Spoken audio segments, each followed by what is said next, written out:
Well, I went and got mail, and I have a new pair of LL Bean Maine hunting shoes. Um, Actually bought these off eBay. You know, it fits my my theory of things, you know, being 100 years old before I really trust them. Because these are the ones that were the 100th anniversary. They're brand new that somebody had bought and must have tucked away. But these, I think I paid $150 for these. But that's what the new ones would cost. And to get these, you know, the main difference, like these have got the red rubber sole.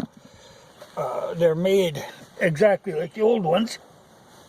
You know, the newer ones will have the yellow rubber.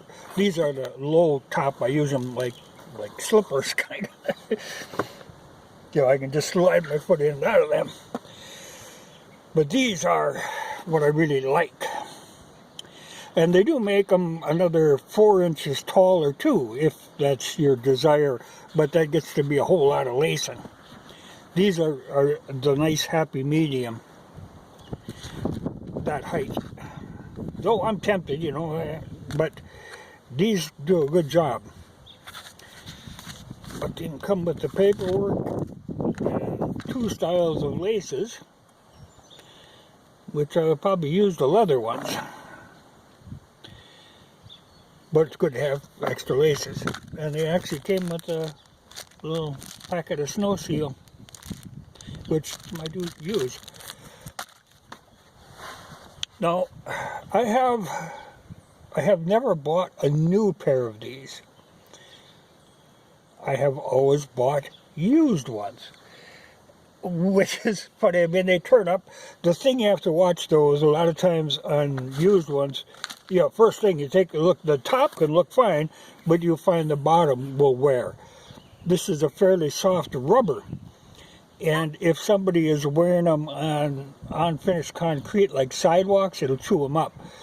They're made for hunting, is what they're made for, and not your casual around town wearing. But for hunting, they're just right for like during pheasant season and stuff, or even ducks, especially if you pair them with these heavy,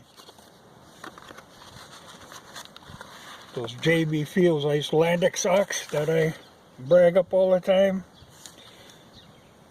That's a good combination. You know, they give you the cushioning and they're warm.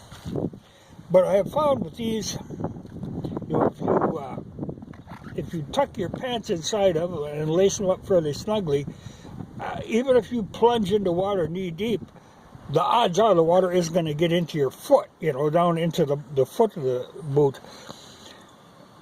I like them for, they got a lot of good uses. There's no lining to them, though these have got an inner sole in them. A heavy rubber thing. But, you know, if you have a lined boot and you get them wet, well, then you got a problem. With no liners, that saves you that aggravation. These aren't ideal for real cold weather, and if you wear them smooth, they are treacherous, you know, on ice.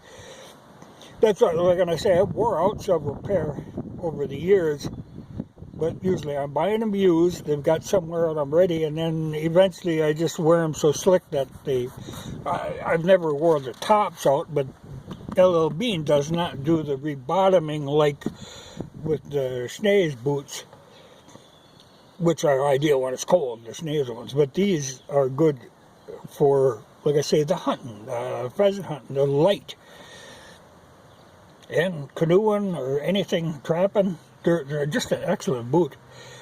And like I say, been around over 100 years, so they fit that criteria. But I was glad to find them. You know, I was looking at new ones, and I said, well, I'll check on eBay, and there I run across And especially, you know, to get the, like I say, that 100th anniversary ones, that's kind of nice. And they're in the side. They come in 3 different widths. These are the wide, which is what I need. But they also make a medium and a narrow. But I've had really good luck with them. I'm very fond of them. Like I say, I've never bought new before, only because they are rather expensive. But you can buy the cheap Chinese knockoff of these for like 25, 30 bucks. But they aren't any good. They're made out of some kind of weird plastic. And they're just not good. These are excellent, excellent boot. But that's what you get. You know, if you make them long enough, you do them right. And they're made in this country, in Maine. Yeah, interesting to have the paperwork, but yeah, 1911 when they started making them. So these are a few years old, new, but you know, if to make the 100th in 2011. But that was a good find. I'm lucky that way. Like I say, they make the ones that are 4 inches taller than this, the 16-inch ones, which would be all right, but they're a couple $100, and they are back ordered on them. I think this is the most common height. Though you can get them, I mean, they make them like the ones that I'm wearing, them short ones, they make them like this tall. You know, there's a wide variety of heights to them. But this is like the 12-inch is about where you want to be for comfort and convenience. Because if you get the real tall ones, just a hell of a lot of lacing, and these aren't the speed laces. These you got to poke through each one. So if you got them that tall, you don't take them on and off real often. You put them on and they stay on all day. These aren't quite as bad. You can kind of loosen them and pull them off. But like I say, with no liner, you get them wet, you just change socks. Dump the water out, change socks, ready to go again. I really like them for pheasant hunting, is where I really find them. You know, they're not so heavy, you aren't stomping around. You can kind of creep around with these. Even in the early parts of deer hunting, they're great. Yeah, that was a good find. I'm lucky that way, though.